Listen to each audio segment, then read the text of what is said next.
hustle. Every day, all day. This is how. This is 97.9, the BOX. Good, all good. How about yourself? We doing really Mac.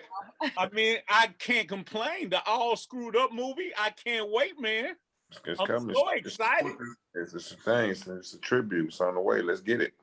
I mean, I haven't talked to y'all since y'all filmed this movie. And what is your position in the movie? Who, me? Yes. First of all, it's not a movie. It's a tribute right now. Okay. Here's your tribute. Okay. You know, don't get these people warmed up for the time. Hey, you know, they don't like nothing misconstrued. We need all them words correct. Right. Tribute. My role is to to be the head lead SHIT talker. You know, that's what I do for a living. They brought me in, they needed a good dose of that type of talk. I was like, y'all need some shit talk? Here I come. You know what I'm saying? Now, my role was to try to be as authentic and give them as much of the authentic experience of the story as they could get. You know what I'm saying? I was there. I played a big role in how this movement started, what we done for the culture, and just me being an intricate part of that time in life. I felt like I could play a great role in giving them the best, most of the authentic story about that particular movement. And Chill, you could have did any movie, but why this particular movie here? This story was important to me. I grew up on this culture, and I just felt like it was super important for us to tell our stories.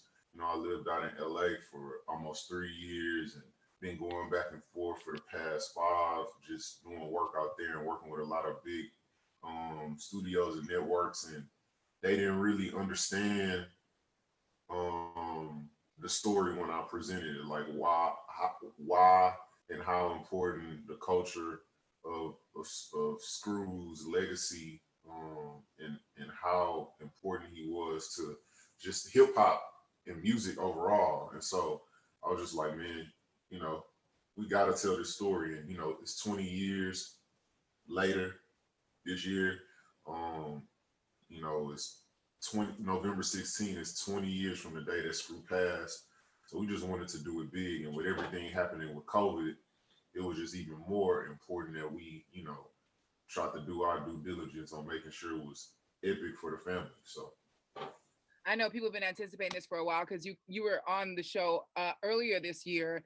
What's the nerves been like for you? Obviously, because this is really huge. You know what I mean? And this is something that you honestly don't want to mess up. What was the nerves like for you? And also, and picking the cast as well.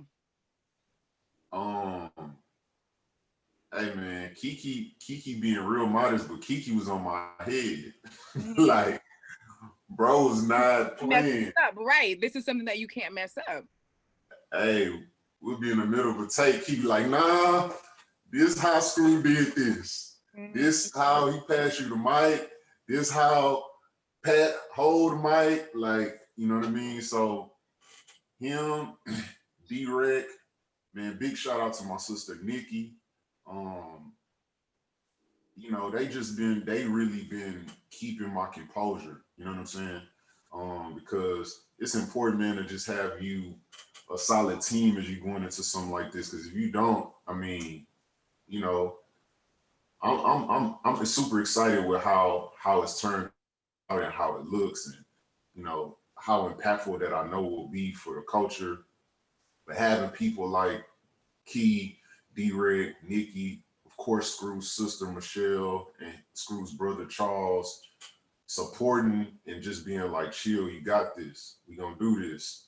It's been keeping me really calm because Screw like the great grandmother, great grandfather of the city, and so everybody was connected to him in some type of way. So you got stuff flying from everywhere, and so it's just real important to stay grounded and know what's the purpose, and knowing that, hey man, this is about Screw. So Keke, for you, was it difficult kind of trying to not relive those scenes, but have the actors bring those scenes to life because you were there You know what I mean? When these things were actually happening, was that any of that difficult for you at all? Just going back down memory lane?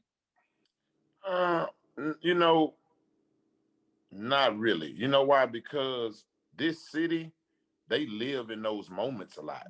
You know what I'm saying? Like that music still playing. That you know, it kind of, so now to see that, now it was shocking to see my character. You know what I'm saying? It was shocking to see the wooden room and all that. Was like, wait, when I first saw the wooden room, I was like, wait, because I haven't saw it since I've been. So to see a resemblance of it now, that was a feel. But the actual moments of what they kind of, and that's why I probably was. But me, to be honest, I really, in the beginning, I just really wanted nothing to do with it, the project period, because it's just been so many people that tried this. But once the family kind of, you know, warmed up to it, they gave the cosign on it. I just wanted to be a part of it the best way I could, man, to telling the story part of it. And I'm mature enough to know that it's not going to be all perfect, and it's not going to be, you know, the way everybody, you know, but I just wanted to be a part of the best way I can. It's not my film. It's not this. It's Screw's film. You know, this is something, it's his tribute. It's a tribute to his success. So the role that I did just play in it, for them making me a part of it, just to try to tell some of the story, was cool. So reliving it, yeah, on some, but just being happy about someone actually getting the opportunity to tell a story I was just in for that. Chill, I know when we talked to you earlier this year on Good Morning H-Town, we put the interview up, and later on we all got to see the comment from George Floyd before he passed away. What did that mean to you? Man, I ain't gonna lie. When I first seen it, the first person I hear was Key, and I was like, man, bro, this is crazy. Like, if this ain't confirmation that what we doing is bigger than us, because I never met George Floyd, you know what I mean? Like, Key and some of the other homies, you know what I'm saying, had the opportunity to meet these people, or meet Floyd, and I never met him. I've only heard stories about him, and, you know, talked to Nikki about him. So when I seen that, man, it really, you know, it really made me emotional, because I was just like, you know, like I said, man, it's a lot of darts coming from everywhere. You know what I'm saying? I'm having a Matrix mode right now. You know what I'm saying? Like Keke ain't lying. Like Keke, like my bro. Like Keke, Slim Thug, Paul Wall, those three people in the industry I look at like real brothers outside of music. You know what I'm saying? Go to the crib, chill, know about their kids, what's going on. And so me and Key done a bunch of records together before. I done produced and, you know what I'm saying, put together songs with him and a bunch of songs, you know what I'm saying? Been in the studio, kick it, all that. Cool. Man, when I hear Key about this, that boy was not answering. I'm like, dang, Key, what's up, bro? I'm talking about fake, man, Key, bro. And we had one long conversation, and I just, you know, I think he felt my passion about it, because what a lot of people don't know is that the family has 17 directors come to them. 17. Wow. And I'm the first person that they let tell the story. Why you? You know what I'm saying? Did they ever tell you why you? I mean, I think I'll be honest with you. I can only, because I can't put words in their mouth, but what I will say is that just from what I took from the conversations was, I think half of the people was, you got these people coming from Hollywood. Outsiders coming in. Trying to come in, and then they want to try to cultural appropriate, never was a part of this, never, don't know nothing, ain't never seen a slab on MLK come and dine, never witnessed a pop trunk, never seen nobody get swung on. They don't know nothing about no candy, no, you know what I'm saying? None of that. You know what I'm saying? And so they were scared about the cultural appropriation. That's what I took from the conversation. They didn't say that particularly, but that's what I felt. And then I think the other half, just the experience level wasn't, you know what I'm saying, I think at the level that they wanted. You know, when I came to the family, I already done projects with Marvel Studios, already done projects with Sony Pictures, you know what I'm saying? already done projects with Netflix, and so I think that alongside presentation, and then they understood my music background. They knew that I had worked in the music industry and I worked on multi-platinum records. And so it wasn't like somebody come in, don't know nothing about music, don't know nothing about film, don't know nothing about the culture. So I think from my perspective, I checked a lot of boxes for them. And then, you know, then I was cool with Nikki. Like me and Nikki been cool over 10 years. Like just, she promoted artists and she was doing the thing with Promo Princess. And so Nikki was Screw's girl, Beyonce, you know what I'm saying? And so like, I think me having her support and then D-Rec, you know, D-Rec, part of Rec Shot Records, he put out Big Mo, Fat Pat, ESG, then me and Key was close. And so I think it was just all of those things mixed in one what made them feel comfortable, like, okay. But even still, they was still like, until I start, hey man, Kiki, man, I had to bug Kiki. Bug this man. Hey, Key used to tell me these stories about, man, Screw. I used to be so persistent on Screw. I call his phone. I feel like I was Kiki. You was that.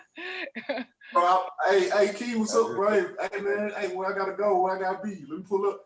Man, I think we had a long conversation. I think for me, and this is just from my perspective, Key probably can tell you better, but I think when he came to set and seen, yo, they really redid this room. Like I'm talking about down to the flow, rebuilt all of the walls and this Key, he was in there. You know what I'm saying? When Screw was selling them thousands and thousands of tapes, they was knocking on the door asking for Key and Pat. And so for somebody that was so engulfed in that era and that movement to be in that room and say, man, this close, bro. This is like, you know what I'm saying? And then for him to see Omete, who was depicting him in the tribute, and feel like, okay, I think all of that alongside all of the family stuff is just everything, you know, but it definitely was a massage. And by the time he got on board, he said, hey, bro, I'm with you, but get ready. Cause they about to come for your head, bro. So, I mean, you know, and so now we are where we are and we're excited. But yeah, it's definitely been a process. So those nerves, it's more those nerves as far as creatively. Listen, man, I'm not the type of person to gas anything that I do, but by far, if you a fan of any of IO Visuals work, anything that I directed, this is by far the best work. My best work today. I'm talking about even better than stuff that I didn't have big budgets with these big studios and networks by far. Mm-hmm. By far. Mm-hmm. You know what I'm saying? My best work today. And not just because I'm a fan of Screw and a fan of the culture, but just aesthetically and how it feels and how it look and just, you know what I'm saying? That's why it's a visual tribute because there's so many different styles intertwined. So yeah, man, I'm excited about it though. You know, for me growing up, I grew up in California, but my family's from here, so I would hear about the culture all the time. For the people that's not from Houston, what is something that you want them to take from this film? Because Houston is very Houston pride. Like the culture here is very like, this is our culture. What do you want them to take from this film? Oh, for me, I would just say that for the people that's not here, for them to gain some experience on what we're talking about the culture. Because there's people that have heard of Screw and they've only heard negative things and they've heard what happened and how this happened. And it's a lot of time that people focus on our culture for people things that have happened. Hawk, Pat, Screw, Pimp C, people that have passed away. So they focus into that nature of it first. So I would just hope that this film would guys shine light onto why we praise them so much, because there's a lot of people out that they even do it to me. Why y'all praise these people? Why they had this going on? They had this. It wasn't that big to us. Well, if you kind of look into this and you can see how a person, then for me, I just wanted this tribute to be able to people to tap into the real part of Screw's life and what he real had and what he meant to us, and see, you can see why he's so important to this culture and why we wanted to do it. For me, that was it. Yeah, for me, I I think it's three main things that I want people to take away from this. Mm-hmm. First and foremost, I want people, like he said, just to echo him, just to understand the culture, and I want people to be excited and understand, how pivotal Screw was in so many of our lives. Like, this the one thing I can say, and I can't, and maybe I'm wrong, but I feel like Screw single-handedly in the South, in Texas for sure, has made more millionaires than anybody. That's a fact. Made more millionaires than helped people sell more records. Think about everybody with SUC. That list is just way too long. He done helped so many careers. All these artists put out albums. You know what I'm saying? He was don't get it twisted. I'm sure they was hella talented when they came to the house. But that house was a trampoline for sure. You know what I mean? And then you think about the next wave of Swisher House and Slim Thug and Paul Wall, and Paul will tell you Keke his favorite rapper. So what that tell you? He grew up on Keke, just like me. You know what I'm saying? So these are all things that were derived from this culture. So I think that piece of it, and just showing his impact is important. I think the second piece for me is to show people that we can do this in Texas. That's so important to me because this project was 100% Texas-based production. Mm-hmm. So every single crew member was from Texas. Every single one of them. Mm-hmm. We can be an entertainment mecca, just like Hollywood, just like Atlanta, just like New York. You feel what I'm saying? And that's important because a lot of people think, and it's just this mentality of Texas. I mean, you want some live, I'm gonna hit blah blah blah from LA. They gonna come down and they just think somebody from LA equals it looking better. You know what I mean?